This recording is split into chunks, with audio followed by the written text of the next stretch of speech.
different topics to be understood. That is, first of all, even when you read a simple book, you need to understand for whom is this book prescribed. This is called adhikari. Adhikari means for whom the study or the book is prescribed. Of course, as for Patanjali Yoga Sutra, it is for everyone who yearns to the state of yoga, which is, of course, permanent and natural, spontaneous happiness, isn't it? So, adhikari is any person who aspires to become a yogi. The second topic to be understood is the Vishayam. Vishayam means the subject matter which we are studying. Here it is the Patanjali Yoga Sutra. And the third is the Prayojanam. What is the point of studying is this book? Why are we here? The point is to, if you study it, you will be happy. At least you will figure out how to be happy and effortless in life. That is the Prayojanam or the goal of the study. And the last one is Sambandham. Sambandham means how we are related, how is our life and our experience related with the study or the subject matter. Sambandham here is Bodhya, Bodhaga, Sambandham. That is, we don't have to do anything to know it. It is a matter of knowing the subject. And we'll get into the details. Don't worry about that. Okay. So, as far as the yogic sciences or the Eastern or Indian wisdom tradition is concerned, we also give great importance to studying our universe and how we are to live in it. If we don't know what the universe is and how can we figure out how to live happily in it? So, the Indian wisdom tradition gives several approaches to how to live happily and effectively in the universe. And there is, of course, a lot of study going into it. There are mainly, I would like to keep it simple, and there are mainly two approaches. One is the approach of modern science, physics, chemistry, and all that. And the other one is the Eastern approach. So there is the Western approach and the Eastern approach. The Western approach is more of looking things objectively, studying it, measuring it, experimenting with it, and repeating the experiments and coming to an inference and then declaring a conclusion. That's how modern science works in general. So it is an objective science. Whereas in India or in the Eastern traditions, the importance is given to the subjective experience of life.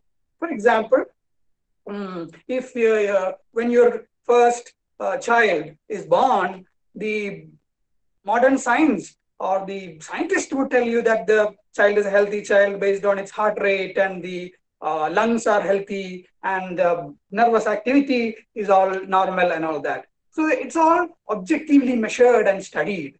But the Eastern tradition is more concerned with the experience of it. When you hold your newborn, what is the experience of it? When you hold that bundle of bliss for the first time in your hand, that experience of depth and rewarding nature, that is the subject of study for the Eastern traditions. So there are two traditions, Eastern and Western.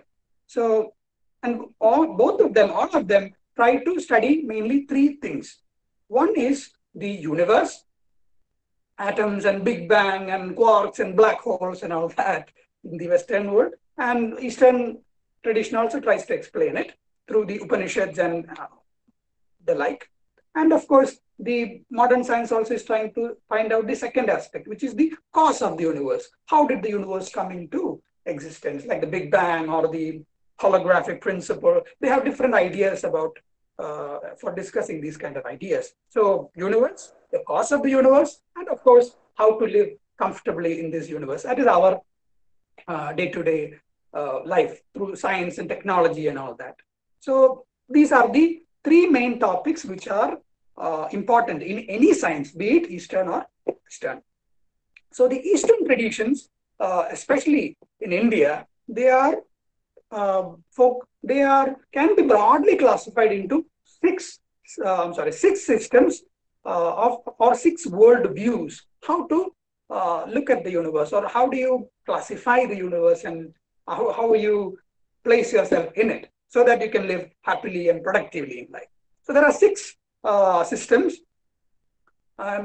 out of which one of them is the yogic system that we are all committed to. I hope you are all committed to the study of yoga. So the main six worldviews of India or darshanas, as they call it. It is, I'll quickly name them: Sankhya, Yoga, Nyaya, Vaisheshika, Purva Mimamsa, and Uttara Mimamsa. The six ones. So I will quickly go through all of them. Sankhya, as you know, is the most ancient and fundamental system of or worldview or darshana of Eastern tradition or India. It is the most ancient tradition. It was prescribed mainly by sage Kapila through 523 Sankhya Sutras. The book is called Sankhya Sutra. It explains the universe and what are its components and all that. So, as per the Sankhya system, the universe is made up of 25 components, just 25 of them. We have studied 111, I think it's 11 elements and hydrogen and proton and all that. That is one approach to it. Sankhya says the universe has 25 components, mainly two components. One is Prakriti, which is all of observable matter. Matter, as you know, solid, liquid and all that. Of course, inner matter, subtle matter, such as the mind is also included in it. So only two components to the universe, basically, Prakriti, matter, and the observer of that matter. Who is the observer? You are the observer. So the observer, who is the conscious entity, and the observed. This is a fundamental category in most of the Indian traditions. So Prakriti, matter, and Purusha, the conscious entity. And Prakriti divides itself into other 24 types of matter. And thus, any system that describes the universe as composed of 25 elements or components is called a Sankhya. Sankhya it is called because universe has been very clearly categorized as 1, 2, 3 as numbers, Sankhyayam. That is why it is called a Sankhya. Okay. Then came the so according to the Sankhya system, when you understand the universe as distinctly as the 24 elements, 25 components, you clearly understand the universe and you place yourself happily in the universe and interact with it. So that knowledge of the universe and yourself is the most important aspect to happiness. Jnana devatu kaivalyam, they say. By knowing, knowledge is power, we say, isn't it? So by knowing it, you get it. That's the idea of Sankhya. But later came our great Rishi, sage Patanjali, who brought the yoga system. He understood that, or he observed the people around him. And he observed that just by studying the Sankhya system doesn't really make people happy. So I think some more practical aspect is necessary, he felt. So he brought in the yoga system based on the Sankhya system. He respecting the Sankhya system. So yoga or the yoga shastra that we are studying is basically Sankhya, the 25 elements of Sankhya plus God. Patanjali is a very compassionate man, I should say, and a very good devotee. So he introduced the idea of God into the picture. So the universe, as you said, 25 elements of Sankhya plus God. This is called yoga, as in the yogic worldview of the universe, which is why yoga is called Seshwara Sankhya, Ishvara plus Sankhyan ideas. So the main textbook that we study is the 195 sutras of Patanjali. As aspiring yogis, I request all of you to study and by heart all the 195 sutras. Next time we meet, we should have a competition or something to check whether everybody has studied or not. Okay. So the third system, as we proceed, is called the Nyaya system. When Patanjali very compassionately included devotion and worship and all that into the to make the experience of the universe a very enjoyable, joyous experience. And some philosophers came into the picture, or some very cold heart logicians came into the system. They said, no, this kind of approach doesn't work for us. We don't care for your heart and emotions and all that. If you want to look at the universe, you must explain it with logic, with critical thinking and all that. So they brought the system of Nyaya, in which the universe is to be analyzed through logic. Some of us may feel that is very interesting to systematically study through logic. So 538 Nyaya Sutras of sage Gautama is together called as the Nyaya philosophy or Nyaya worldview. Then through this, these are the ancient or primitive scientific temperament in the Eastern mind. So the scientific study of the universe led to another worldview, which is called the Vaisheshika system, in which it is very similar to the modern worldview, in which we must have all studied in the lower school levels, that the universe is basically made up of atoms or the basic component particles. These are called anu in our Sanskrit language. So Vaisheshika system first declared that the universe is made up of particles, and this was introduced by sage Kanada through his Vaisheshika sutras. There are 370 sutras, and we don't go into the details for now. Then came the Purva Mimamsa tradition, the fifth one, in which it is very much like our beloved Dr. Stephen Hawking's view. They say that I don't think there is a God required to explain the universe. I think what we do and its result. If I slap you, you will slap me back, isn't it? If I keep boring you with my lecture, you will go to sleep, isn't it? So every action has its result. That is the basic necessary principle required to explain the universe. So there was a cause or a big bang or whatever, and it caused the universe and all that. So cause and effect. This is the basic structure of the universe. So this kind of thought also was developed in the Eastern tradition. This is called Purva Mimamsa. There are 2,644 Purva Mimamsa sutras written by sage Jaimini, who is the student of sage Vedavyasa, the legendary sage behind Mahabharata, and in which it is very interesting that it is also almost an atheistic tradition in which a great God who sits and creates the universe is not accepted, but the environment is being perhaps controlled by certain elements like the forces of nature and all that. So they are worshipped through certain rituals and pujas and all that. So every aspect of the Indian tradition, which is alive now, including temple worship and charity and everything, is very clearly described and explained in the Purva Mimamsa system. For example, the Purva Mimamsa prescribes that every householder should perform fire worship in the when he begins his day, so that his energies are all cleansed and all that.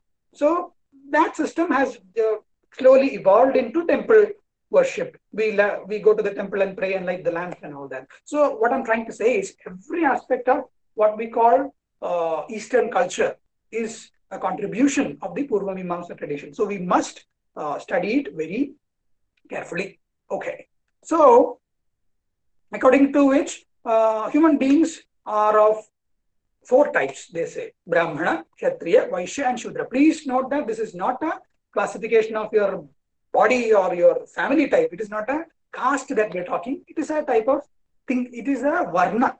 Varna means a color of the color of your brain, they say. Not the brain is, of course, gray. We know that. The color of your thinking, as they say.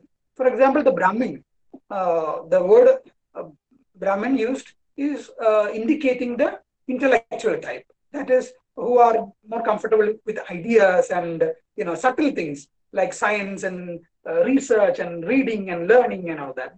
And they don't like to engage in politics and all that. They're comfortable with their study and handling of ideas. Such people are called Brahmins.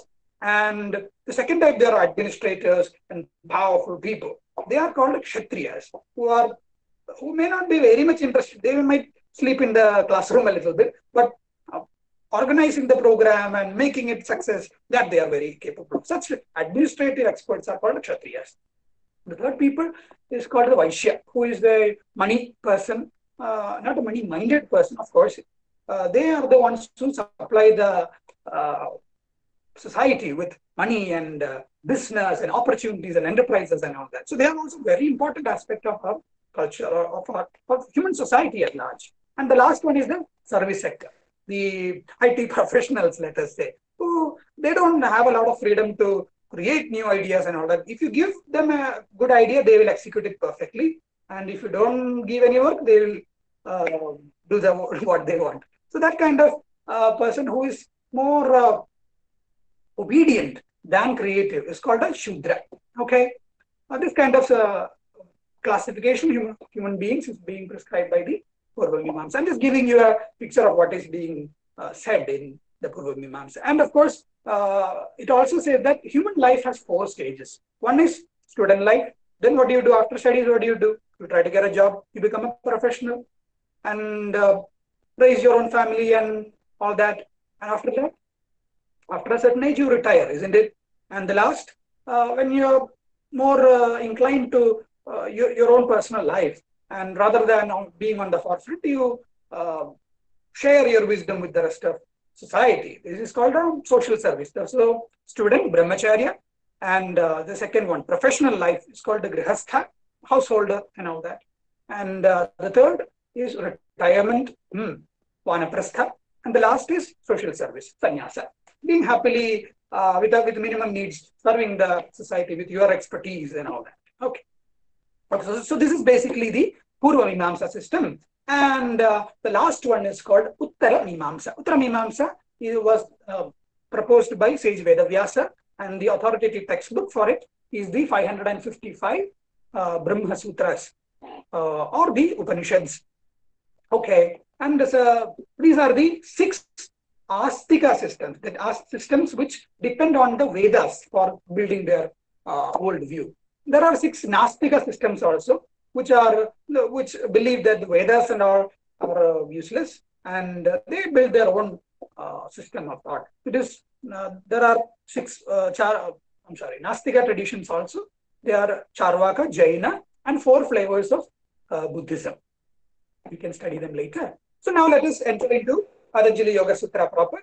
And as you may know, Patanjali Yoga Sutra or Sankhya is a dualistic system. That is, in which there are multiple components of the universe, rather than everything coming from one component, as in the Uttara Mimamsa or Advaita system. The universe is supposed to contain 2 basic elements. I told you, matter and the enlivening spirit. Okay. So, and the Patanjali Yoga Sutra, the 195 sutras of Patanjali, is the basic textbook to be studied for the yoga system. So, and Bhagavan Sage Veda Vyasa has written a commentary for the Patanjali Yoga Sutra, which is very helpful. That also, I think, as aspiring yogis, you must go through. Okay. And Patanjali, let me just basically explain to you what is the worldview of it. You must know that how we observe or experience the universe very much depends on our mind, isn't it? When you are a happy person or when you are in a happy mood, the world is a beautiful place to live in, isn't it? You get together with friends and have tea or coffee and do some gossip and all that. You are very inclusive and all that when you're happy. But when you're unhappy or when you're miserable or tired in the evening after a whole day of work, you just want to have some food and maybe watch some TV and be on your own, isn't it?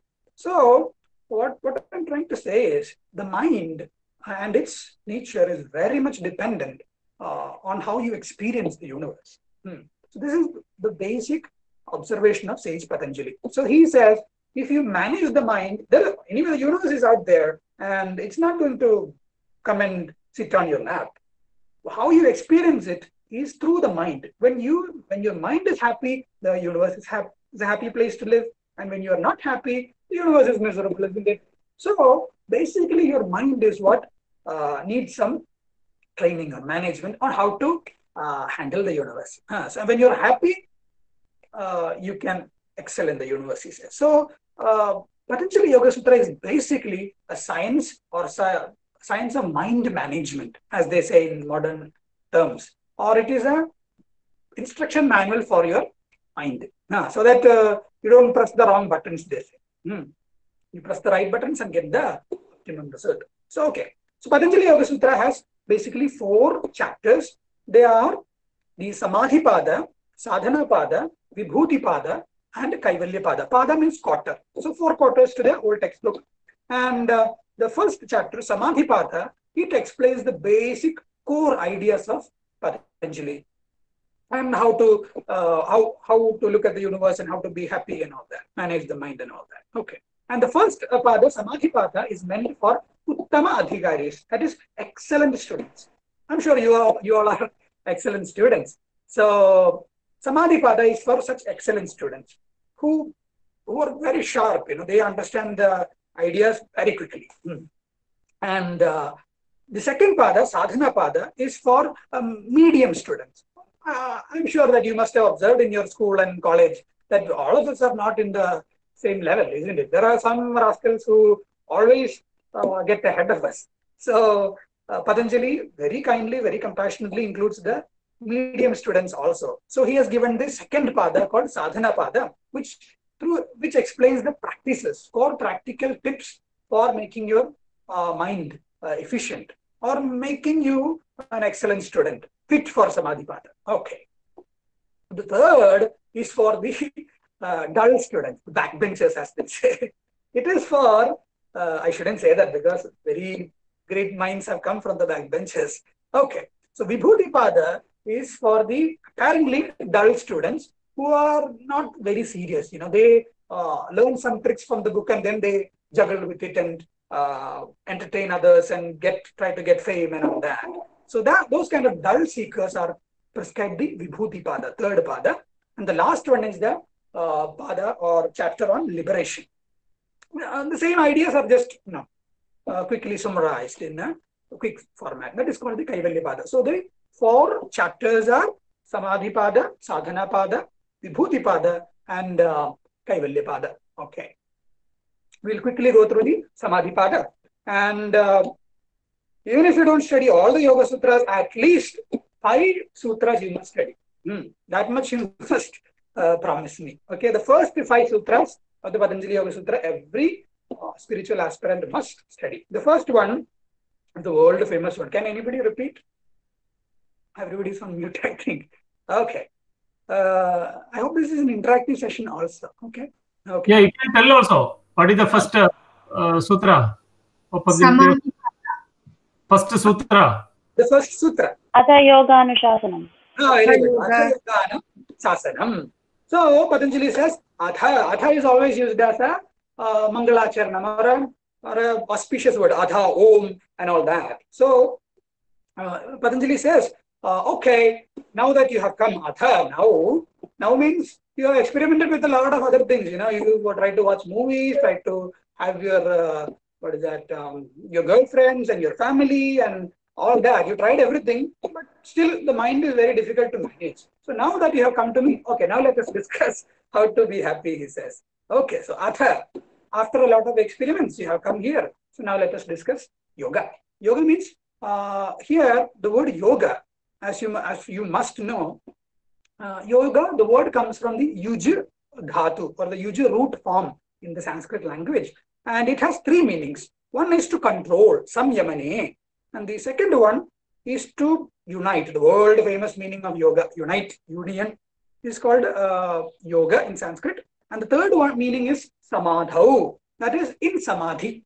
And we have to describe what is samadhi and all that. We'll come to that, don't worry. So yoga has basically 3 meanings as per the Yoga Sutra. Samyame, control, yoga, union, and samadhi, meditation. Okay. And he says, Yoga Anushasanam.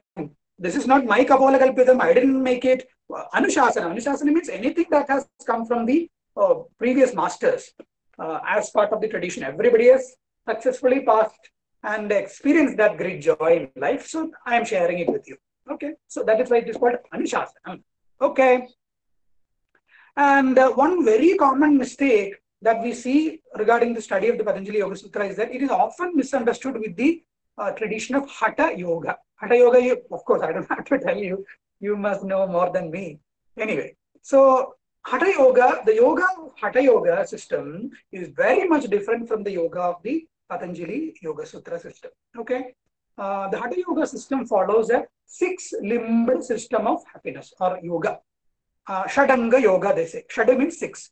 Anga means limb. 6-limbed system is the Hatha Yoga system. It has a completely different textbook called Hatha Yoga Pradipika and Gheranda Samhita. These two textbooks are the important textbooks for Hatha Yoga.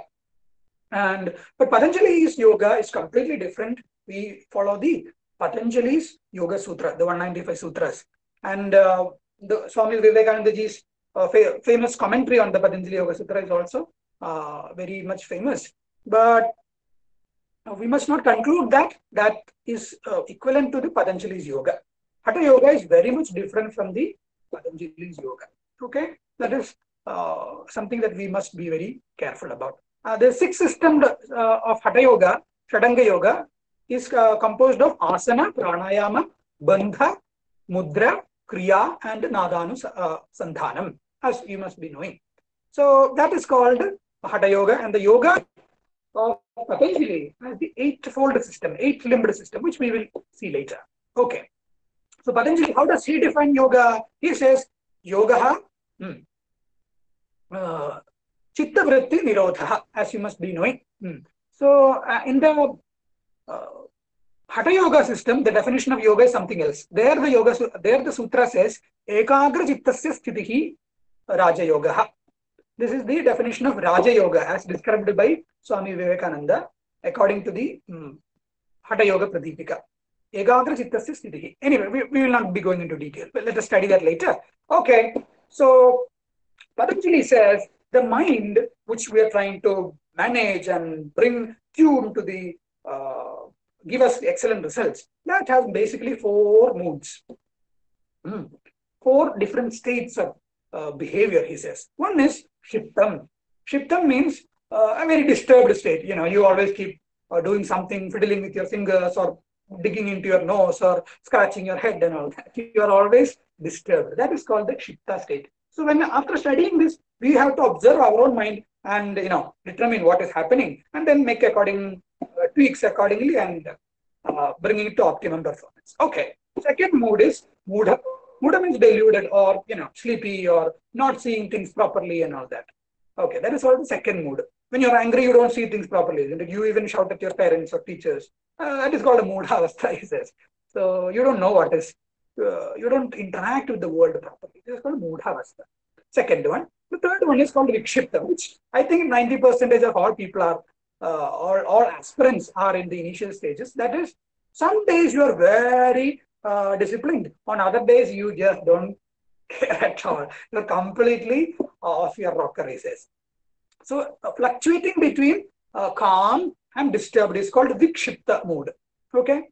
So this is kind of a oscillating mood between wild and calm. It is called Vikshiptam. And the fourth one is called Viruddham. Viruddham means your mind is under your control and like an obedient servant, it is serving you. This is called the Niruddha state. This is what we're trying to achieve through all your asanas and pranayamas and study of Yoga Sutra and all that. Okay. So Niruddha avastha is what we want. So Bhagavan Patanjali gives the definition of yoga as, what is the definition of Patanjali's yoga? Please tell me, somebody. Hello.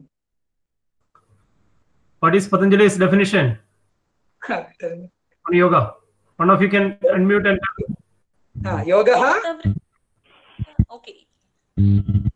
Yoga. Yoga Raji. chittavritti nirodha. Chittavritti Yoga nirodha. Yes, thank you. Chittavritti nirodha. So,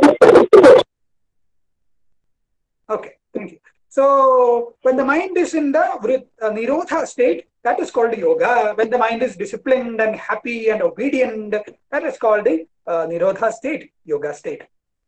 Okay, and for this, Patanjali gives the method of meditation, or it is called samadhi. Samadhi is the word used for practice or meditation. It is samadhi. The word is used for both the goal as well as the practice.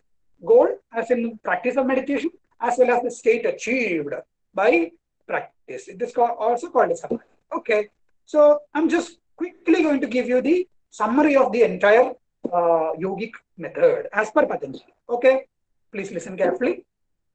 Samadhi is the means to make the mind happy or calm. And samadhi is of basically three types. Okay, samadhi, the first one is called sampraknyada samadhi, uh, which is using a theme or object to focus and using that kind of meditation. It's called sampraknyada samadhi. Some idea is there to focus on, sampraknyada. And second one is called asampraknyada samadhi, in which it is actually a byproduct of sampraknyada samadhi. As in, when you practice sampraknyada, you automatically fall into that blissful state of self-awareness, and you stay there for some time, isn't it? I'm sure all of you must have experienced it under the guidance of your yoga teachers. So this is called asampraknyada samadhi. You get that, dive into oneself and you feel very good, isn't it? That is called sampraknyada samadhi. But of course, unfortunately, the mind is very fickle, and as soon as you open your eyes, you see that you are either you're turned away from the classroom because in your meditation you must have twisted and turned, or your chapel is gone, something must have happened. So then you immediately fall back into your old monkey state, isn't it? So, asampraknyada samadhi, our experience is that we lose it sometimes, isn't it? So, the third type of samadhi is called dharma megha samadhi, or it is called kaivalyam, in which that blissful beatitude of meditative state is always with you. Dharma megha samadhi, as if peace is raining like the monsoon in your heart. That is why it is called dharma megha. Dharma means happiness and all that. So, a rain of happiness ever pouring in your heart. That is called dharma megha samadhi. So, these are the three types of samadhi: sampraknyadam, asampraknyadam, and dharma megha, or kaivalya. Dharma megha is always called kaivalya. Kaivalya means your freedom and all that. Mind is your assistant and you are the master. Okay. So it is kind of like driving, isn't it? When you are when you are first getting to the seat for learning how to drive, and you are always struggling with the seat and then the rear view mirror and all that, isn't it? And even when you start, the engine gets switched off and all that. So sampraknyadam is samadhi is kind of like that. You're just in your initial stages of practice. Then what happens? Then by with a lot of struggle and all that, you finally manage to somehow drive the car, isn't it? Then you are somehow able to fulfill the purpose of driving. You got from point A to point B somehow. But you can make mistakes also and come back also. You can run over a few people if you're not careful. So that is called asampraknyada. I'm just comparing driving with the samadhi practice. So that is called asampraknyada. You somehow managed. And third is, what is your final goal? You want to take your family for a joyride and put on the rock music and or whatever is your favorite, and then have some crunchy snacks and comment on the people on the road. And when somebody crosses the road, you want to curse them and still have fun with your family and all that, isn't it? So driving becomes an effortless experience for you. So that is what we are trying to achieve. That the mind management is no more a practice, and it is an effortless experience. As Bruce Lee has once said, the ultimate technique is to have no technique, isn't it? You are effortlessly managing the mind. That is called dharma megha samadhi. Okay. So for that, we need to understand what the mind is and how it is supposed to behave, isn't it? So Bhagavan Patanjali explains. He says, chitta, or the mind, chitta is the Sanskrit word for mind, at least in the Patanjali Yoga Sutra. The mind is made up of three things, three energies. Just as our gross body food is made up of the food that we eat, the mind is also made up of the subtle aspect of energy aspect of the food or other inputs that we consume. And mind is made up of basically three energies. It is called sattva, rajas, and tamas. Or prakasha, kriya, sthiti. That is the word for used by Patanjali. Sattva is for when your sattva is on a ascend. When you have more sattva in your mind, you are always very obedient and studious and all that. But when your rajas is on the high, you become more active. You like to poke at the other person and get things done and all that. and tamas is for resting. We need all three, because if rajas was more, you wouldn't be sitting in the classroom. You'd be running around, isn't it? If you didn't have sattva, you wouldn't be listening. You'd be digging your nose and all that. So otherwise, if you have only tamas, then you'd be sleeping, isn't it? You'd be sitting there and sleeping. So all three are needed. That is the idea. Okay. So, and all three of them are energies. I told you they are basically gunas, and this is one basic law. Like you must have studied Newton's law in school, isn't it? Like that, the basic Sankhyan law about gunas. This I would like you to by heart. It is called Gunam Chalavrittam. I hope you can say it with me. Gunam Chalavrittam. Chalavrittam. So the idea is that, thank you. The idea is that anything made up of energy. I am getting a lot of noise. Okay, thank you. Gunam Chalavrittam. The idea is that anything made up of energy, anything which is observable in the universe, will keep on changing. Gunam Chalavrittam. It keeps on changing, isn't it? Our body, our car, our phone, everything keeps on changing. So Gunam Chalavrittam is the law of Sankhya. Okay, that you must learn. So anything that you observe, including the mind and the body, it keeps on changing. That is the law. So if it keeps on changing, what will I do, Swamiji? That is the problem. Okay. So he says, so as soon as you observe the change, you realize that you are the observer of the change, and you see you are changeless. Only if you are changeless, you can observe change. And when you are in the middle of the ocean, going at full speed, you don't know where you're going. Only when you see an island and you see the island moving, then you understand how fast you're going, isn't it? In the same way, only when you are comparing yourself with the changeless, you can perceive change. So the changing universe is actually proving that you are a changeless entity. We'll come to that, don't worry. Okay, so when you understand the mind and you observe the mind and you are able to handle the mind properly, you become, what happens to you? The third sutra, he says, Tada drashtuhu swarupe avasthanam, he says. He says, then when you observe and handle the mind in a gracious way, you allow the mind to dance its dance gracefully, like Michael Jackson doing his moonwalk, or somebody doing singing their classical songs in elegant grace. When you're able to handle the mind properly, then you stand apart and you are happy. Tada drashtuhu swarupe avasthanam. He says, Swarupa means you abide in your true nature.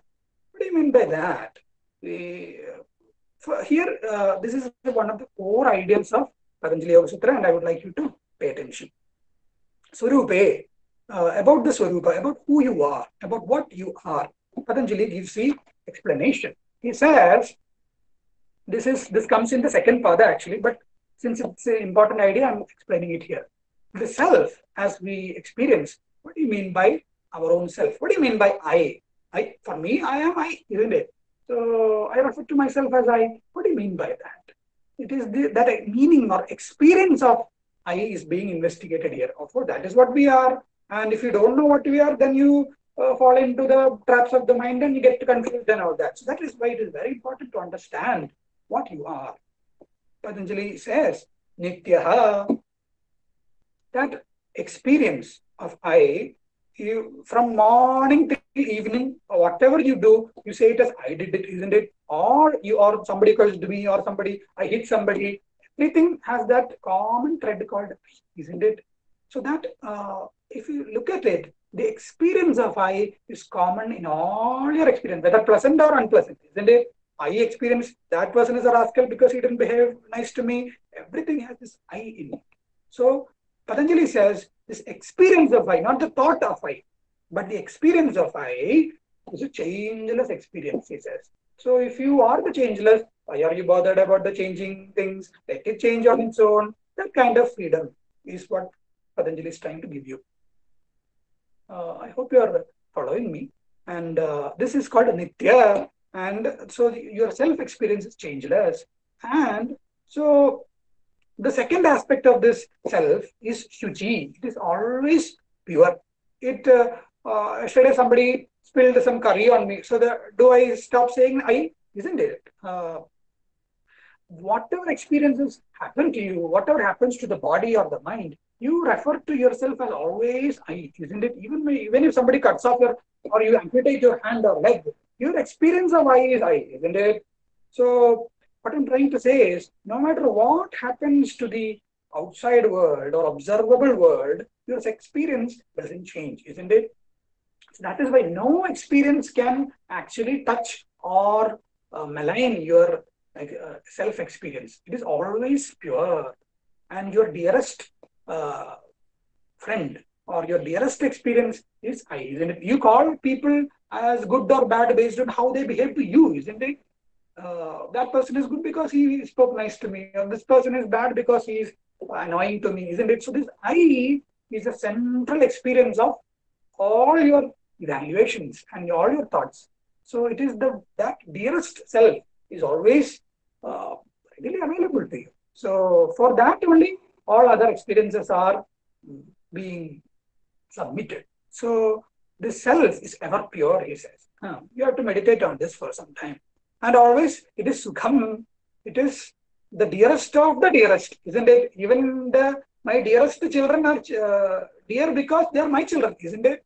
So I am more valuable to myself than the other things, isn't it? So that dearest Sukha Swarupam is called self or your I. Okay. And that you are. Do you need to study Patanjali Yoga Sutra to know that you are the self? No. You know that you are the self, isn't it? Atma. That you are always. You don't need anybody. You don't need a certificate in yoga to know that you are the self, isn't it? You don't need anything to know that you are the self. It is always self-revealed, Atma. So these are the four definitions of the self in Patanjali Yoga Sutra. Nitya, Shuchi, Sukha, Atma. It comes in the Samadhi Pada. We'll see later. Okay. So when you interact with the world with this understanding that you are untouched, you are your dearest, and you are the blissful, and you are different from the confusions of the mind, then you interact with the world minimally or with optimal interaction, even with your mind. So that is called Swarupe Avasthanam. When you abide in yourself, then all things are possible, he says.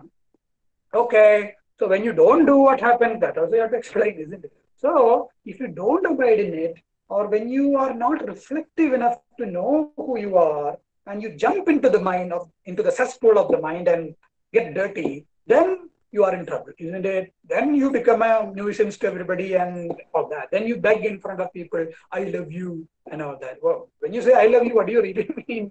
You mean please love me back. If somebody says thank you and goes away, you don't say I love you, isn't it? You say I love you because you want to be loved, isn't it? So this kind of beggary will not come to you. You are happy on your own. When you are happy on your own, everybody is attracted to you naturally because everybody is in search of happiness, isn't it? So when you don't do that, the fourth sutra, he says, when you don't abide in yourself, you fall into the traps of the mind. He says, whatever thoughts, vritti, comes into your mind, you become that. When an angry thought comes into you, you say, I am angry, isn't it? Or when a sad thought comes into your mind, you say, I am so sad, that. So you identify with the thought. This is called sarupyam, identification. This is called vritti sarupyam, he says. Okay.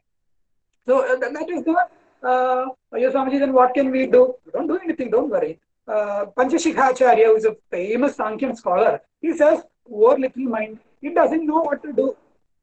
When I say orange, let us say, you immediately an orange comes into your mind, isn't it? When I say elephant, an elephant comes into your mind, isn't it? Poor mind, whatever you give, whatever data you give it to them, it immediately captures. So that is the mind's properties. And it can be, if you handle it properly, you can use it efficiently, isn't it? That nuclear energy can be used to create a bomb as well as to power a poor, powerless village. So the same power of the mind can be used to manage yourself, as make yourself as well as mar yourself. Okay. Okay, so mind is the problem that I understood, and mind has to be handled. Okay, that also I agree. So okay, so now we need to study what the mind is. Okay, so Patanjali says the fifth most important sutra, Vrittayaha, mind is basically what? It is basically a flow of thoughts, in one thought after the other, isn't it? So that mind is basically made up of thoughts, and thoughts are basically 5 types of thoughts. That's it. That's it. Only 5 types of thoughts are there in your mind. We are all kinds of nonsense is there, but we are just classifying them into five boxes. Every thought that comes into your mind, you can refer to these boxes and put it in there. No other thought will come. Okay, what are they? Basically, there are 2 types: harmful thoughts and good thoughts. Klishtacha, aklishtacha. Prityaha, panjanaya, klishta, klishtaha. Okay, what are the 5 types of thoughts? Pramana. The first one is called pramana. Pramana means direct knowledge. When you see an object, say this pen, you are seeing it and okay, you are understanding it. That is called pramana. It is actually called pratyaksha pramana. Pramana means any knowledge, anything that you learn or know is called pramana. Then what is second type is called viparyaya. Viparyaya means you misunderstand. That is, there may be somebody standing there. I thought it was my friend, but when the person turned around, it is some other person. Okay, so but I really thought it was my friend. So you misunderstand certain things. This is called, so that is not correct knowledge. The first one is knowledge, pramana. Second one is called misunderstanding, viparyaya. Okay. Third one is called imagination, vikalpa. Vikalpa means shabda jnananupadi vastu shunyo vikalpaha. This is the Yoga Sutra that I am repeating. Okay, vikalpa is imagination. What you can describe doesn't really exist. Okay, all your imaginary stories, Harry Potter and all that, you know, isn't it? Those things don't really exist, but you can actually describe it and have an experience, but it really doesn't exist. That is called vikalpa. Okay, then and the fourth one is called nidra. Nidra is when you are asleep. Swamiji, I don't have any thoughts when I'm asleep. Actually, you do. You're just not aware of it. The basic first thought is that I don't know anything. I'm not experiencing anything. This is called nidra.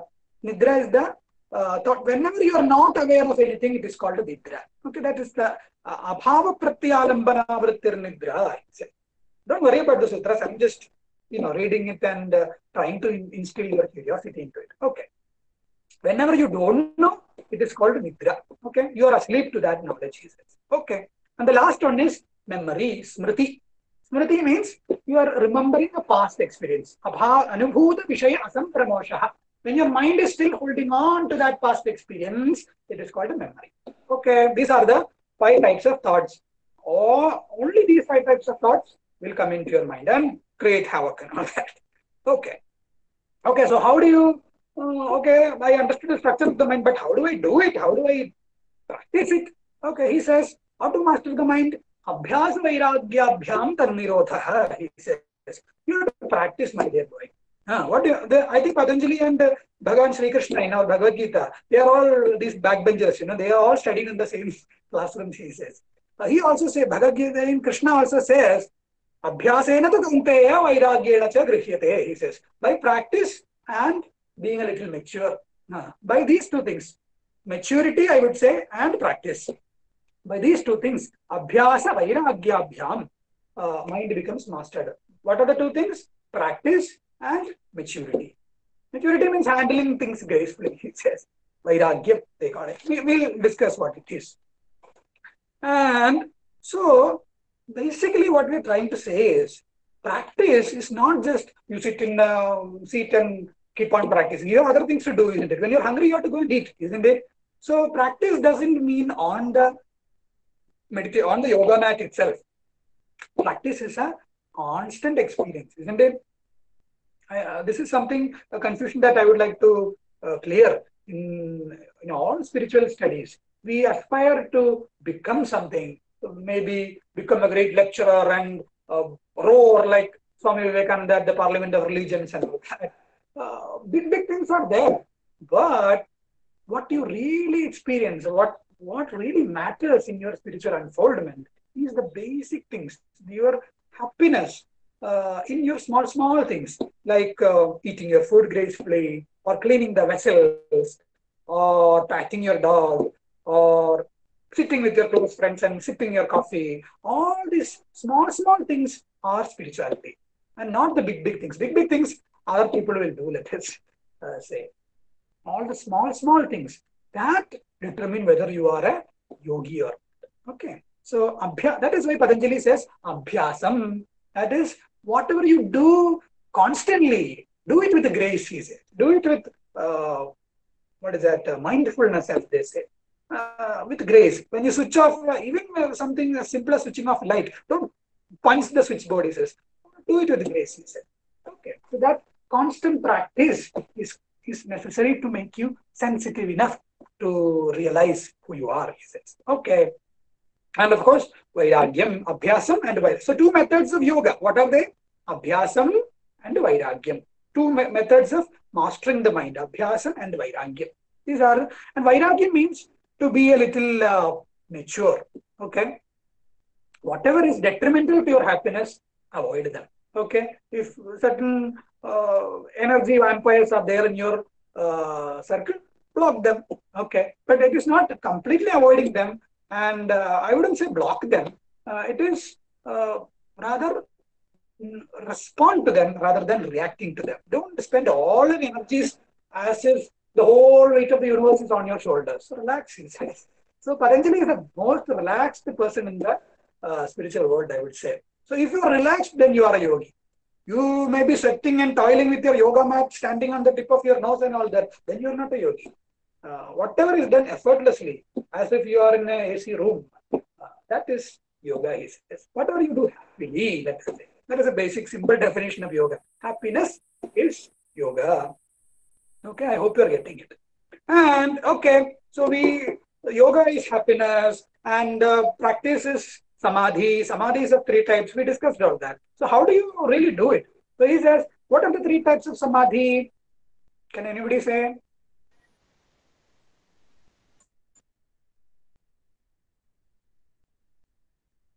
Okay.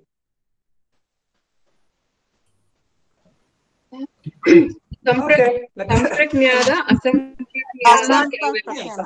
Dharmam. Very good. Asamapragya. Sampragnada, asampragnada, and Dharmam. Yes, Samadhi. thank you. Okay. So Sampragnada Samadhi or theme-based meditation, it has basically 5 steps. I'm sorry, 4 steps. Okay. It is called, basically the 4 steps are Vitarka, Vichara, Ananda, Asmita. Don't worry, we'll deal with. Vitarka means you keep a subject. Let us say Lord Krishna. You keep that idea in mind and you chant your mantras and all that and you focus on Krishna. Okay. So this is called, you focus on one object. This is called Vitarka, the first stage of Sampragnata Samadhi. So you are focused on that theme chosen for meditation. Then slowly when you focus on it, you go through the different forms and all that, and you start inquiring into it. What is Krishna? Why is he so happy? Why is he smiling like that? That kind of inquiry happens. This is called Vicharam. This is the second stage of Sampragnata, Vitarka, Vichara. And then when you are completely immersed in that meditative state, you become one with the object of meditation. You become very close with Krishna, isn't it? That is called Ananda, the third stage of Sampragnata Samadhi. This is called this is a very common experience. When you're, I don't know how many of you are artists or musicians, when you're completely focused on your art, you gain a certain happiness, isn't it? You may not, you may even forget to take your meals, isn't it? But there is a great joy in focus, isn't it? Whenever you are focused, you experience joy. Why is that? Because what we said, the clamor of the mind with hundreds of thoughts has been reduced to one thought. So you are focused. So naturally the background will shine forth. What is the background? Sukha, Nitya, Shuchi, Atma. That will. So that is why whenever you are focused on something, you experience a certain joy and creativity and all that, isn't it? So that is why I said, whatever you do, try to do it mindfully, focus, so that every experience, even switching the light off or patting the belly of your cat or dog, becomes a happy experience. Focus. Okay. So Vitarka, Vichara, Ananda, and then you become one with that happiness. It is called Asmita. I am this. Aham Asmi. That experience is called Asmita. Vitarka, Vichara, Ananda, Asmita. These are the 4 stages of Samprajnata Samadhi. And when you practice Samprajnata Samadhi enough, I hope you are practicing daily with whatever instructions that Prasadji has given to you. And so when you practice meditation, sometimes you fall into, I should really say fall into Asamprajnata Samadhi. When you try to sleep, you don't try to sleep, isn't it? You just lie down there and switch off the lights and if possible avoid all the noises, and then you fall into sleep, isn't it? You don't try to sleep. If you try to sleep, you never sleep, isn't it? Then you have to take meditation. I'm sorry, medication and all that. So asamprajnata is kind of like involuntary. You fall into it. This is called asamprajnata samadhi. You fall into the joy of self-discovery. That is called asamprajnata. Okay, and this is the second type of samadhi. I hope you are with me. Okay, and when you with the practice, when you maintain that joy of asamprajnata samadhi throughout all your experiences, it is called dharmamega samadhi. Okay, that comes in the last pada. We will see. Don't worry. So when you always focus, your para-vairagya, your focus is always improving yourself and you are managing the mind and all that, then you are less available for outside conflict. You don't react, you respond appropriately. Then it is called mindful living. And that kind of life is a yogi's life. Everybody cannot do that. It takes a certain commitment, he says. So I hope you all are ready for it. Okay, but let us be real. Let us have a reality check. This kind of life is not for everybody. Everybody cannot follow the same trick, isn't it? For example, as a student, my worst nightmare was mathematics. I hate maths. Okay, for some reason, I don't know. But all the other subjects I'm pretty good at.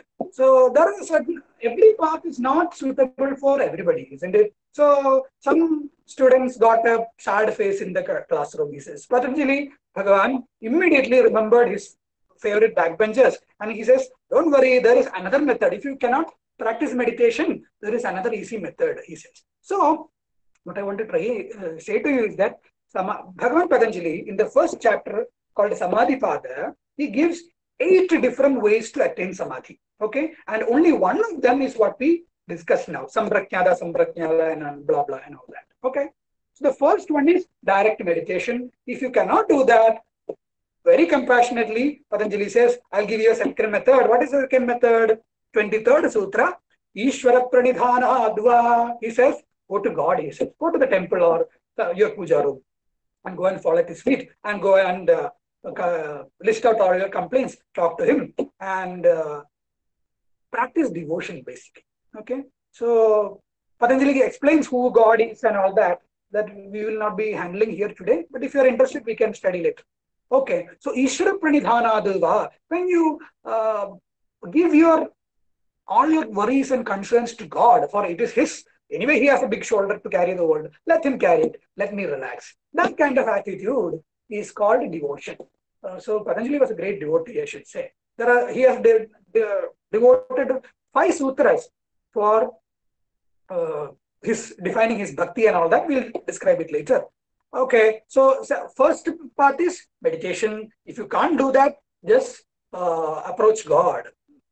Approach God in reverence, pranidhanad, you will master it, he says. So when you focus on God, then you immediately relax because he has to handle your problems, isn't it?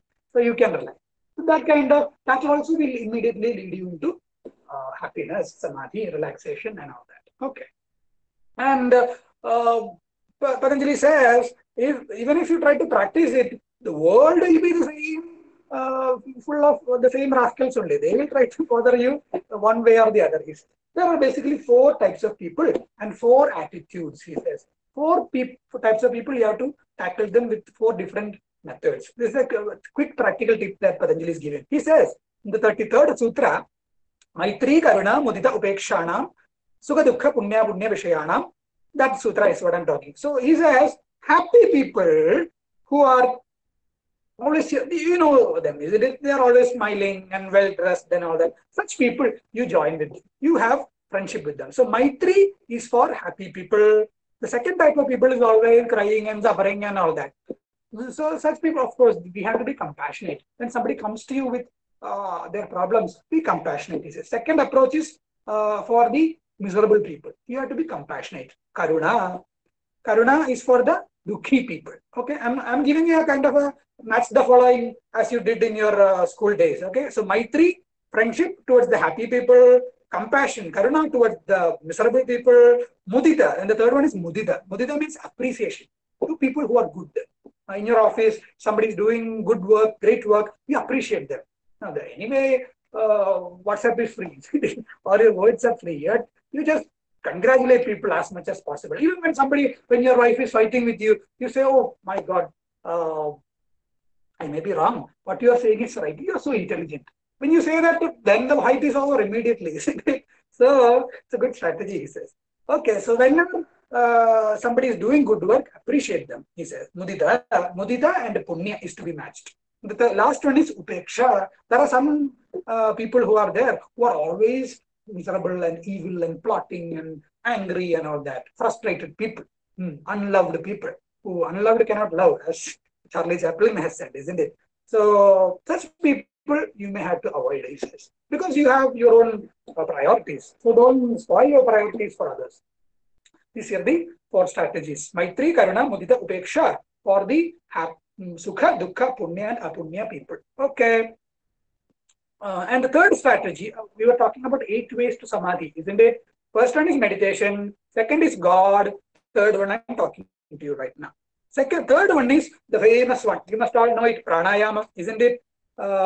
Different types of pranayama are there. The basic principle is that the breathing pattern in our body is very much related to the mind. Chale, vate, chale, chittam, as they say.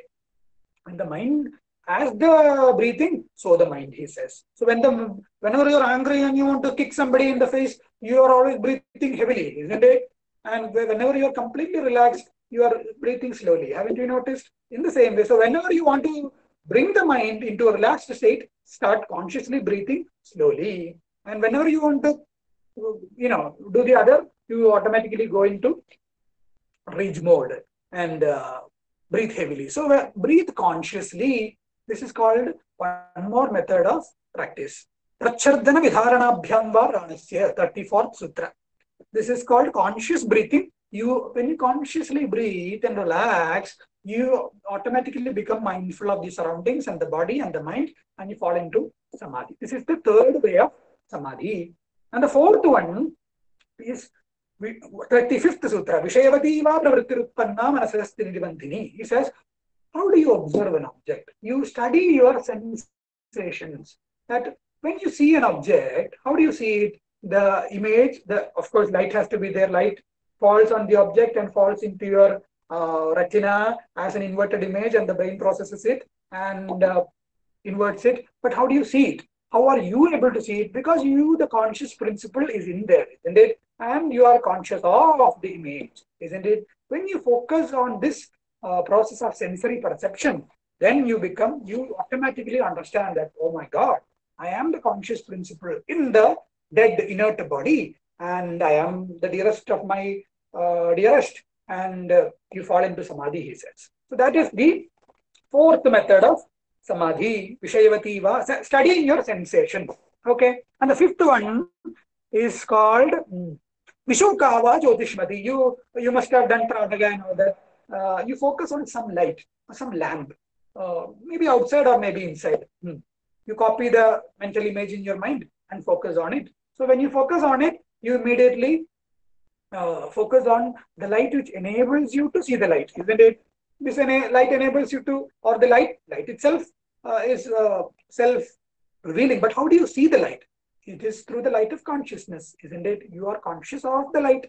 So you being the consciousness, you are Nitya Shiji Sukha Atma. This way also you can fall into Samadhi, he says. So fifth method is using lamps or lights. Vishokava Jyotishmati, 36th Sutra. Okay. Sixth method is Vitaraga Vishayam Vachittam, your mentor or your guru. You focus on them. You meditate upon the guru or whomever you respect, your school teachers or whoever. And then you see that the respectable qualities in them, you automatically copy them mentally into your mind and you reach samadhi, he says. Okay, Vitaraga Vishayam Va Chittam, 37th Sutra. Seventh method is Swapna Nidra Jnana Lambanam Va. I'm going a little fast now because time is limited. Okay, so seventh method is there are three states of consciousness, isn't it? Now I hope you are awake. And some of you may be sleeping also, that's also okay. And the third one, some of you may be dreaming also, that you are outside and relaxing and all that. So three states: Swapna, dream, sleep, and waking. These are the three experiences that we have, isn't it? When you focus, when you meditate on these three experiences, how you automatically realize that in all three states, you refer to yourself as I, isn't it? And you disidentify with them and realize that you are the Atma. This is called focused meditation on the three states. Swapna, Nidra, Jnana, Alambanam. 38th Sutra. This is the seventh method of attaining Samadhi. And the last one is whatever you want, you meditate, he says, Patanjali says. If you want to meditate on the pen, meditate on the pen. Or if you want to meditate on iPhone 11 X, you can meditate on it. He says, when you choose, you can choose any object for meditation, he says, because when you meditate on any object, what do? You focus on it, then you inquire what it is. It is made up of atoms and energy and all that, and you see that it is floating in space. And how do you know the space? You see that it is in your consciousness and you fall into consciousness, isn't it? So any object that you choose, you can reach meditation, he says. Okay. So these are the 8 methods of meditation in the first chapter of Samadhi Pada. Now let us quickly run through the other portions. As I told you before, Patanjali Bhagavan very compassionately embraces the medium students also. The first chapter was for excellent students, the first benchers, as they say. Now we come to the middle benchers, who disturb both the front benchers and the back benchers. Okay, Sadhana Pada. Sadhana Pada basically is for medium students. That is, some practice is needed in this. Just by immediately you cannot jump into meditation and master the mind, and some practice is needed. So he says, what are the practices? Practice is basically, in the second chapter, Patanjali gives a word called Kriya Yoga. Kriya Yoga is the practice of meditation and other practices also. Kriya Yoga has basically 3 components: Tapaha, Swadhyaya, and Ishvara Pranidhana. Tapa is to basically practice whatever your daily routine, at least spend 1 hour daily for your own self, without the cell phone, without the wife and kids and all that. Just for yourself, you have to, not in the bathroom, but in the, wherever you are doing your sadhana. Okay, 1 hour you have to dedicate. This is called tapaha, or spiritual practice. And second one is swadhyayam. That is, do your japa and pranayama and asanas and all that systematically. That is called swadhyayam, self-study. And last one is devotion to God. This is called Ishvara Pranidhana. So if you practice all this, automatically you will promote yourself into Samadhi, or Uttamadhikari you will become. Okay. So in this part, there are 5 kleshas, or 5 causes of your suffering. Okay, 5 different hindrances to your natural state of happiness. What are they? First one is called avidya. Avidya, I'll quickly list them: avidya, asmita, raga, dvesha, and abhinivesha. These are the 5 properties of the mind, I should say, that cause you to suffer or get distracted from your root self. What are the avidya? First one is avidya. Avidya causes all the other 4. Avidya kshetram uttaresham, he says. Avidya is the cause of all the others. What is avidya? Not knowing that you are happy and naturally happy and blissful.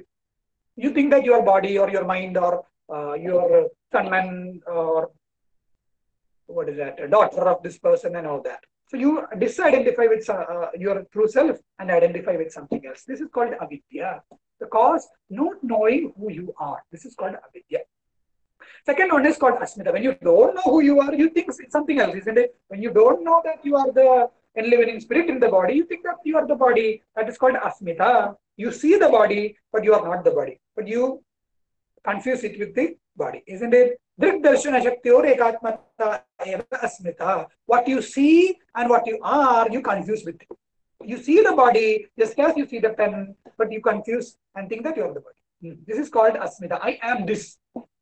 When you don't know I am what, I am what you are, then you confuse it with what you are not. This is called asmita.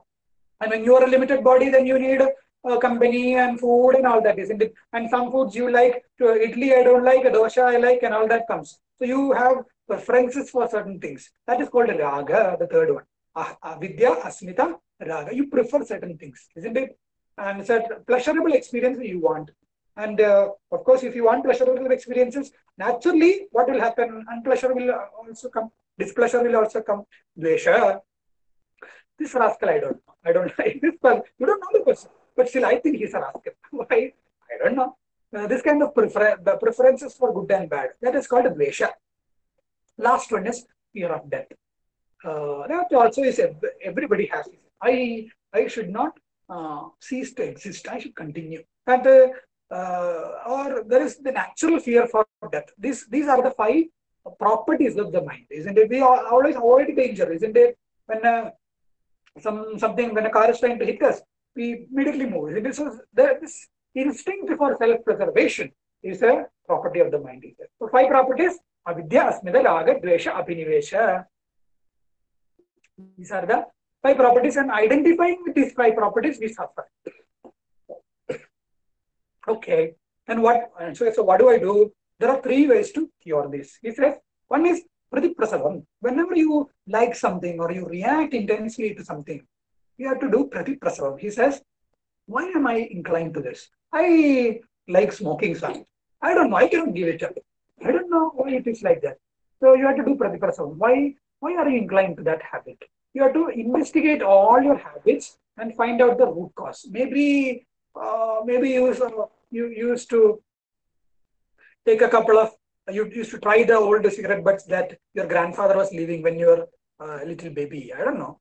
Something like that. You have to retrace back to the cause of this habit. And once you understand the cause, it can be removed. That is called pratiprasavam, the first method of curing your mental issues. The second one is dhyanam. Dhyanam, of course, we have seen. You meditate on the problem and you understand that you are not part of the problem, you are actually part of the solution. And that is called dhyanam. And the third one is called pratipaksha bhavana. Whenever you want to slap somebody, you realize, you look at him and check whether he is a police officer or not, isn't it? And pratiprasavam, that is, pratipaksha bhavana. Whenever you want to jump into the habit of the mind, you bring the opposite thought. That if I slap him, he will slap me back. And I may also lose a couple of teeth. So it's better not to slap, he says. So that kind of bringing opposite thought is called pratipaksha bhavanam. These are all explained in very great detail in the Yoga Sutra. We'll deal it later. And okay, after all this, my final experience about the world is that, what is that? Is it, there is both joy and suffering. Which is more? I think suffering is more, isn't it? Joy we get when we get an ice cream, or when your child passes the examination, little bit of joy you get. Most of it is suffering, isn't it? That is what Patanjali also concludes. He says, Dukkhameva sarvam vivekinaha. He says, he who is honest to himself, he says, who honestly observes the universe, he will see that suffering is there. Okay? So, Dukkhameva sarvam vivekinaha. After all, the end result is suffering, he says. So, okay, so what do we do about it? He says, what is the cause of suffering? 17th Sutra. Drashta darshayoho samyogaha heya hetuhu. He says, you confuse between what you see or what you are conscious of and what you are not. Or what you are, isn't it? You confuse between what you are, Nitya Shichisukha Atma, and what you see. You see everything, the body, mind, and everything. But you think that you are the body, you are the mind. So this mixing up of what you see and what you are, what the seer and the seen, causes the confusion. That is the problem. So you understand who you are. That is the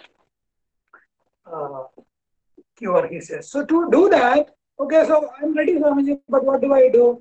Patanjali says, there is an eightfold path. Very famous term, Ashtanga Yoga in the Patanjali Yoga Sutra. You must have heard of this term if you are yoginis. Patanjali says 8 paths, 8-stepped system is there. If you follow it, you are safe. He says. What are the 8 steps? Very famous. You must have heard it. Yama, Niyama, Asana, Pranayama, Pratyahara, Dharana, Dhyana, Samadhi.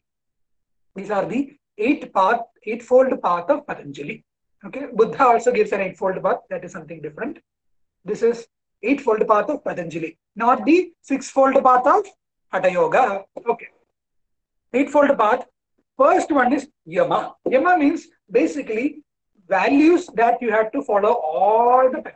Okay, when you are in the closed room and you are on your own, you cannot break it. If you are honestly sincere about your well-being, these values you have to practice. This is called Yama. Compulsory values. They are called Yamas. What are they?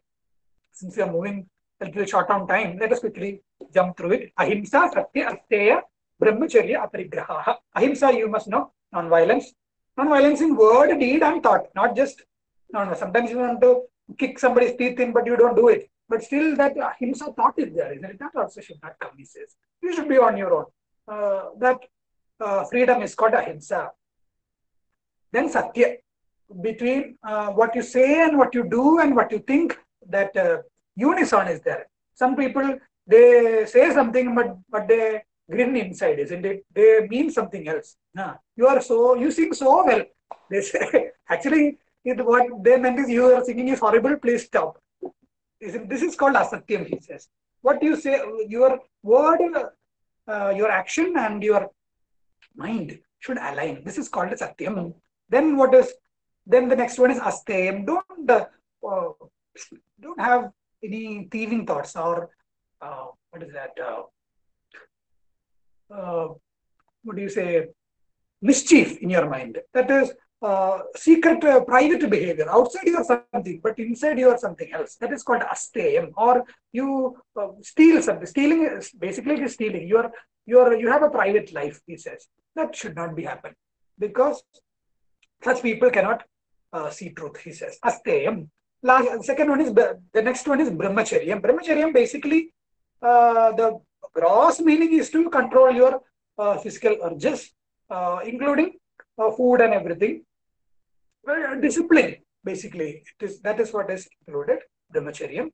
And Aparigraha. And the next one is Aparigraham. Aparigraham means don't hoard things. The yogi is, he is supposed to live in freedom, isn't it? Uncertainty is his best friend. He doesn't keep for tomorrow. Of course, you can plan your future and all that, but uncertainty, there's a certain excitement in that, isn't it? Yogi is always looking for new experiences. He likes to embrace uncertainty. So he doesn't hold and keep things for tomorrow. He's always generous and open.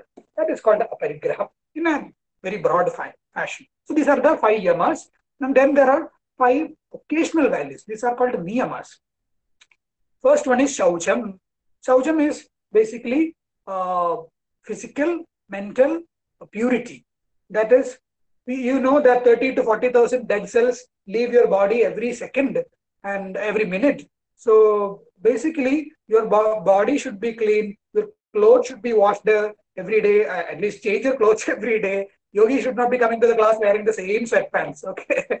Okay. So your Shaucham should be done properly, he says. Your body and its surroundings also should be kept properly. You are a great lecturer and a yogi and all that, but if you visit your bathroom, it is hell there. That is not a yogi side, he says. Shaucham should be proper. Okay.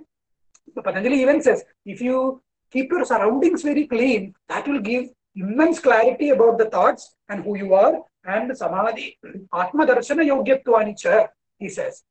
You will directly see your inner self, the most valued God or whatever that you call, if you keep hygiene, he says. Okay. And the Shauja, Santosha, always be cheerful. Cheerfulness is also an essential quality for spiritual seekers. I sometimes see, when I interact with people, I see that they are very diligent students, but their face is like, somebody kicked them in the face. That cannot happen, he says. If you are light-minded, you will automatically smile, isn't it? So we are trying to unwind you and make you relax. That is what is yoga, isn't it? You are always relaxed. So Carefulness is very much needed for yogic practices. Then tapaha. Tapaha is basically the following practices like fasting and all that. Tapaha. Swadhyayam, self-study. Study the Patanjali Yoga Sutra every day and other scriptures. Okay. And observe your behavior accordingly. How are you able to manage and all that. Ishvara pranidhanam, last word. That is submission to God. So yama, niyama, asana, of course, you are all experts. I don't have to tell you. Asana is basically maintaining your the geometry of your body in a healthy way. And Patanjali's definition of asana is thira sukham asanam. You should be able to maintain it in a healthy way, and it should be comfortable. You should not be dancing on the tip of your nose. He says you should be able to stay there. He says prayatna shaidhilyanam dasavabhattibhyam. He says you should.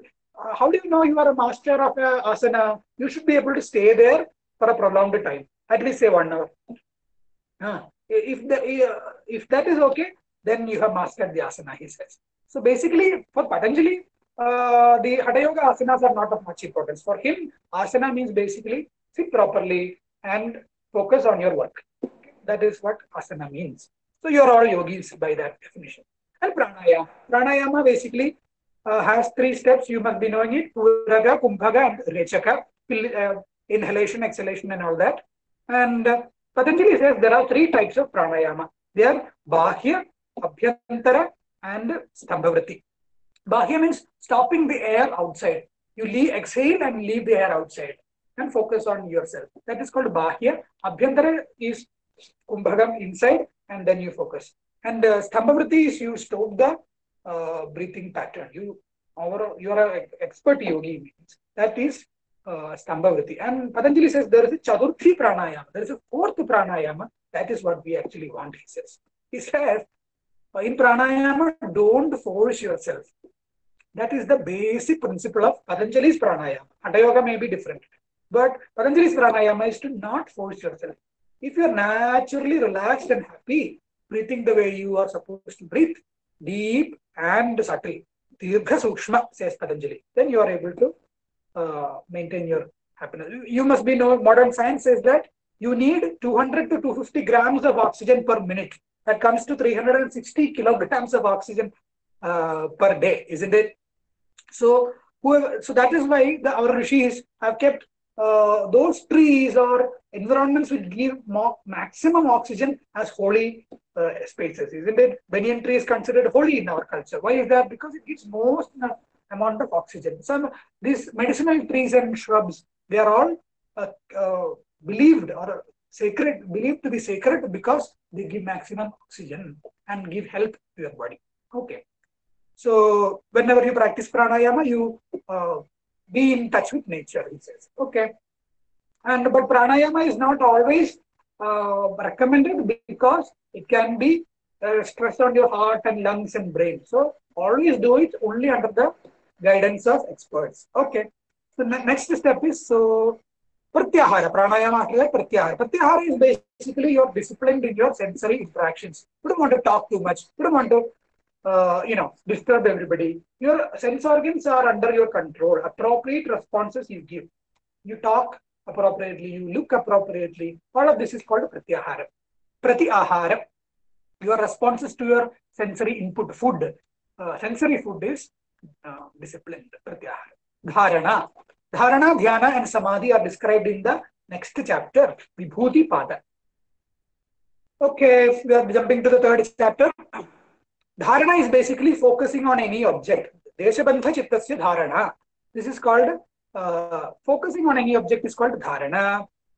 Then when you focus, what happens? You fall into meditation, dhyanam. Tatra pratyekadanata dhyanam. When all your thoughts are aligned to that subject of meditation, you fall into dhyanam. And then you reach samadhi, that joyous experience. These 3 steps, dharana, dhyana, and samadhi, this is the tool of the mind. This can be used in any subject, as we saw before. So, how many of you are not sure if you like superhero movies? Yeah, I hope you saw Avengers and all that. Okay. So, Patanjali says, this is one, why I come to this odd subject is that using the technique of Dharana, Dhyana and Samadhi, which are together called Samyama. This tool called Samyama can be used to enhance your physical properties and gain superpowers. Superpowers are of great interest in spiritual studies, isn't it? So Patanjali describes 36 different types of superpowers in the third chapter. Vibhuti Pada. Vibhuti means superpower. The chapter on superpowers. That is the third chapter. Third chapter describes 36 superpowers. I'll just give you a quick list of superpowers. If you are interested in them, you can raise your hand. Uh, Predicting the past and the future. Knowing the language of all beings, including animals. Predicting your past birth. Mind reading. Invisibility. Predicting death. X-ray vision like Superman. Super strength like Hulk and all that. And geospatial knowledge. Knowing the universe and all that. Astronomy. Astronomical knowledge. And body knowledge, whether you are healthy or when you are going to die and all that. And mastery over thirst and hunger. These are all some of the superpowers that are described by Patanjali in the Yoga Sutra. If you are interested, please go and study the third chapter here. But as I told you, third chapter is for the dull seekers. Patanjali says all these kind of superpowers are actually when you use the technique of Samyama to master other lower things like your body or the mind's ability to focus, then you are actually forgetting your life goal, which is happiness, to be happy all the time and to master the mind and your life and your destiny. When you forget that, you focus on all these things, isn't it? So that is why Vibhuti Pada is for, or superpowers are for Adhama Sadhakas, or the dullest of students are welcome to the Vibhuti Pada. So Patanjali Bhagavan very clearly says, Te samadha upasarga vitthane siddhayaha, 37th sutra. He says, those people who are distracted or deviated from the main goal of permanent happiness, they fall into this kind of circus, he says, of superpowers. So don't go for that, he says. Okay. So a yogi can have superpowers, but his focus may not be on. His focus need not, if he is a true yogi, he will not focus his energy on developing superpowers. There is a famous story of Sri Ramakrishna. One yogi practiced for many decades and finally he managed to walk on the Ganga river. And he showed it to Ramakrishna Deva and said, how is it? I practiced for 10 years and mastered this. He says, you are an utter fool. Because to cross the river, you just need a 5 paise and take the boat, isn't it? You have wasted 12 years to practice this nonsense, he says. So it takes some common sense to know that all this effort on developing superpowers is a waste of time, he said. Okay, so this is basically the Vibhuti Pada. And at the end, he says, Sattu Vrushayoho Siddhisamye Kaivalyamiti. When you understand who you are and the mind properly, then you reach Kaivalya, that permanent state of happiness you reach. Now we jump into the Kaivalya Pada. And he says, Patanjali is not tired of warning you about superpowers. He says, Janma Aushadhi Mantra Tapas Samadhija Siddhayaha. If you want superpowers, there are 5 ways to get it. You can take some drugs, Aushadhi, or you can develop your body, Janma, and or you can chant some mantras, or do some special practices like the aerobics people do and all that, Tapaha. Or you can use the Samadhi or meditation method to get it. Okay, so anyway, we are not interested in it. We are focused on our goal, which is happiness. So let the lesser folk worry about it. Okay. So he says, this is the last chapter, Kaivalya Pada. Kaivalya Pada describes basically what is your Kaivalyam or that Dharma Mekha Samadhi. He says, there are very many sutras are there. I'll just quickly jump you into the most important ones. This is also one that I would like you to by heart. This is the 19th sutra. This is like a Mahavakya. He says, Na tat swabhasam drishyatvat. He says, Na tat swabhasam drishyatvat. That is what you see, that. Tada means that. Na tat, that is swabhasam. Swabhasam means who you are, real, self-revealing. That which you are, Atma, that is not this. What I'm trying to say is, what you see is not you. So, Have you seen yourself? Of course, Swamiji, I have seen myself in the mirror. In the mirror, you only see the body, isn't it? But have you really seen yourself? Swamiji, I think I saw myself.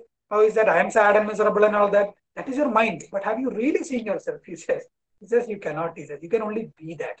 He says, Nadat swabhasam drishyatvad. Whatever you see, the fact that you see it proves that you are not that. So whenever you are miserable, you remember this sutra. He says, if you see that the mind is unhappy, then you are not that.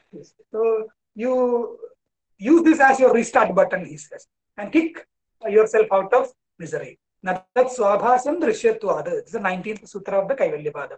And when you are able to focus on who you are and interact appropriately to the world, then you become a yogi and you reach dharma megha samadhi. And that is described in towards the end of the Kaivalyapada. He says, Sarvadha viveka khyate dharma megha samadhi. When always you are happy, you are in dharma megha samadhi, he says. So if you are happily interacting with the world and not doing things for happiness, expecting things to work out for you, then you are a rich person and not a miserable rich. So then you are happy and happiness is flooding in your mind.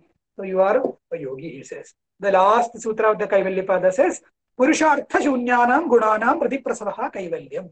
He says, when you are not doing anything for happiness, Purushartha means doing something for something, isn't it? When you are naturally relaxed all the time and you have doing whatever is needed happily, not for happiness, and using your body and mind and other equipments, gunanam pratiprasavaha, then you become naturally happy, and then you are supposed to reach Kaivalyam. What is that Kaivalyam? Surupa Pradishtha. You are naturally happy on your own. You, as you say, you are comfortable in the skin that you are in, he says. You are happy on your own. That is called Kaivalyam. And how do you define it? Chiti Shakti Riti. You know that you are the conscious, life-giving principle that you are, and all that you see is just made up of carbon and hydrogen and oxygen and all that nonsense. It is just guna and matter, and you are the living spirit. Happily you interact with the world. This is called Kaivalyam. This is the quick summary of Patanjali Yoga Sutra. I hope you didn't sleep and you at least got some few points that you can further develop for your study as a yogi. I wish you all the best and all happiness to you. Namaste. Thank you, sir. Thank you, sir. Thank you. Thank you, sir. Thank you, sir. Thank you. Thank you, sir. Thank you very much, sir.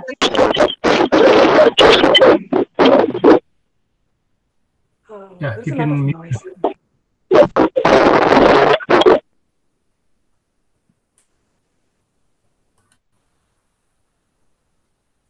So it was a nice experience to learn so many thoughts from Swamiji. Let us show our respectful salutation to Suved Chaitanyaji for giving his valuable time with us. In his busy schedule, he has spent a lot of time for enlightening us through Patanjali Yoga Sutra, the gist of Patanjali Yoga Sutra. There may be, of course, different categories of participants. Some of you understood everything. One thing I understood, that I understood everything. One thing is, another is, one thing I understood, that I understood nothing. One thing I understood something. So different categories of participants will be there from our side, because it is not 1 hour talk or 1 hour subject to be understood.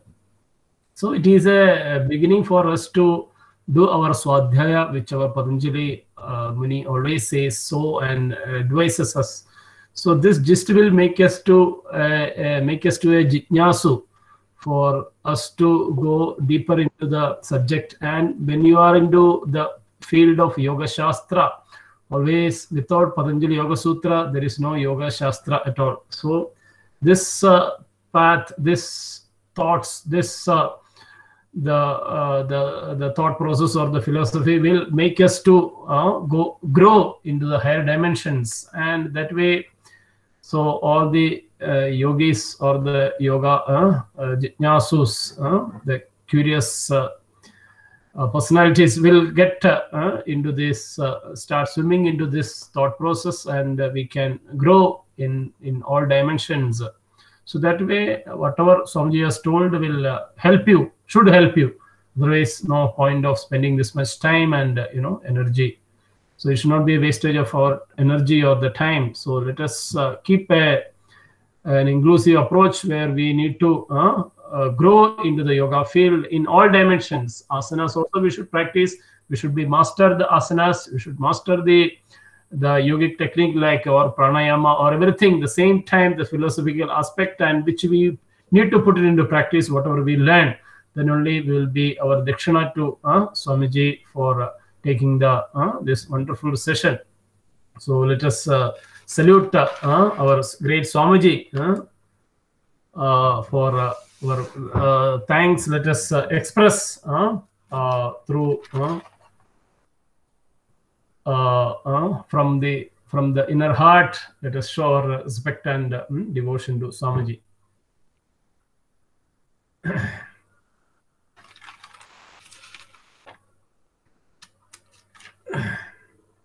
Sadashivasamarambham Shankaracharya Madhyamam Asmadacharya Paryantam Vande Guru Parambaram.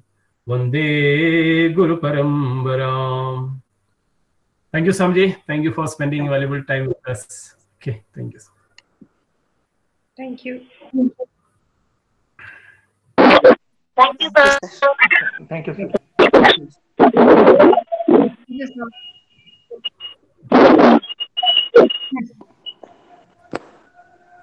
So we will have a short break. You are all continuously sitting, and hope so. All of you are sitting. I think after muting, what all you have done, those who are in mute, you all only knows, isn't it? We can imagine, of course. So we'll have a short break, and now it is 12:39, right? How much time you want? 10-15 minutes. Okay, let us have some coffee or be prepared for the practical classes now. Okay, after that we'll have practical classes. Now 10. Okay, by 1 o'clock all of you can assemble. By 1 o'clock. ಅವರು ಚೆನ್ನಾಗಿ ಹೇಳಿದ್ರು. ಅವ್ರು ಹೇಳೋದ್ರಲ್ಲಿ ತುಂಬಾ fast ಆಗಿ ಹೇಳ್ತಿದ್ರಲ್ಲ, ಕೆಲವೆಲ್ಲ catch ಮಾಡ್ಕೊಳಕ್ ಆಗಿಲ್ಲ sir points. But ಇದಕ್ಕೆ ಬಹಳ ಟೈಮ್ ಬೇಕು. 1.5 hour ಅಲ್ಲಿ ಏನು cover ಮಾಡುವಂತದ್ದಲ್ಲ. Yes, sir. 2 speeds, sir. ಅವ್ರ 2 speeds. ಕೈವಲ್ಯ ಹೇಳ್ಬೇಕಾದ್ರೆ ಅವ್ರು ಡೀಪ್ ಆಗಿ ಹೋಗ್ಲೇ ಇಲ್ಲ. ಆಮೇಲೆ ಅವರು ಶ್ಲೋಕ ಹೇಳಿದ್ರು, ಅದ್ರಲ್ಲಿ ಅದು ಸ್ವಲ್ಪ ಇದಿದೆ.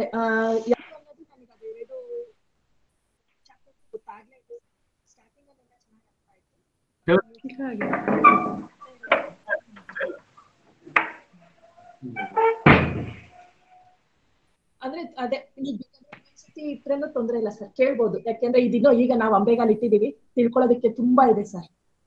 ಹೌದು, ಅದೊಂದು starting this is not everything about Patanjali Yoga Sutra. For you it is not the main subject, means there are so many things to be learned, right? So this become a initial thought process for you. Whatever you understood, let it be. As I told, the 3 categories. So nobody will come, I think, in the first category.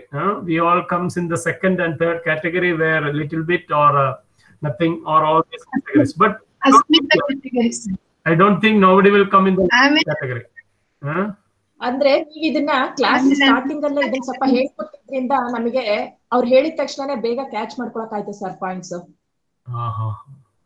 On the repetition, at least the Yamanima, everything you understood. Some part of the Adi you understood, right? All this. ಆಮೇಲೆ ಇದರಲ್ಲಿ ನೀವು ಇನ್ನೊಂದು ನಮಗೆ ಬೇರೆ 10 minutes subject wise distribute ಮಾಡಿದ್ರಲ್ಲ, ಒಬ್ಬೊಬ್ರು ಇದ್ರಲ್ಲಿ ಸ್ವಲ್ಪ ಡೀಪ್ ಆಗಿ ನೀವು ಹೇಳಿ ಎಕ್ಸ್ಪ್ಲನೇಷನ್ಸ್ ಕೊಡಿ ಅಂತ ಒಂದು ಸೆಮಿನಾರ್ ತರ. ಅಂದ್ರೆ ಅದು ನಮ್ಗೆ ಇಷ್ಟ ಆಯ್ತು. ಆತರ ಮಾಡಿದ್ರಿಂದಲೇ ನಾವು ಸ್ವಲ್ಪ ಡೀಪ್ ಆಗಿ ಹೋಗಿರೋದಕ್ಕೆ ಸಾಧ್ಯ ಆಗಿರೋದು ಸರ್. ಹಂಗಾಗಿ ಅವ್ರು ಹೇಳುವಾಗ್ಲೂ ಸ್ವಲ್ಪ ಅರ್ಥ ಆಗಿದೆ points. So keep on studying when our time permits. Okay. Thank you, sir. We'll meet again.